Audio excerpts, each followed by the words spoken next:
Ses ver Adana, zirveden selam. Durmak yok omi, patlamaya devam. Yok bundan sonra size sigara. Uçuyor yıldızlara müptezel bayan. Ses ver Adana, zirveden selam. Durmak yok omi, patlamaya devam. Yok bundan sonra size sigara filan.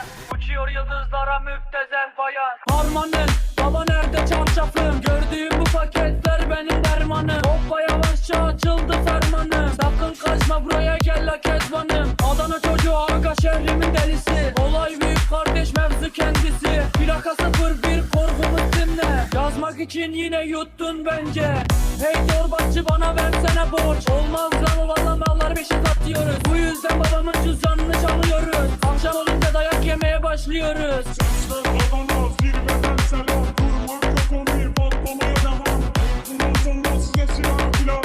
Uçuyor yıldızlara müptezel bayan. Ben yazınca mı gol neşemiz yerinde. Siz ayrı tripte bense düşüşte. Halüs görüyorum ben bu sahnede. Kaç paket sigara bitti lan o kahvelerde. Kapı yutmayınca dönmüyor tekeri. Tribe sokma beni, Sikerme beni. gidin heyecan abinize selam söyleyin. Tahtını sikiyorum ben de böyleyim. Demiş Adana merkezin sözler çalıntı. Boru kimden yoktu alıntı. O şişko menajerin ona söylüyorum. Diss atmadan önce adam gibi uyarıyorum. Sevenlerim bana şimdi desin eri. Ben o söze oluyorum sanki deli. Bize bulaşmayın biz de fites atmayız geri. Bize diss atanlara atıyorum.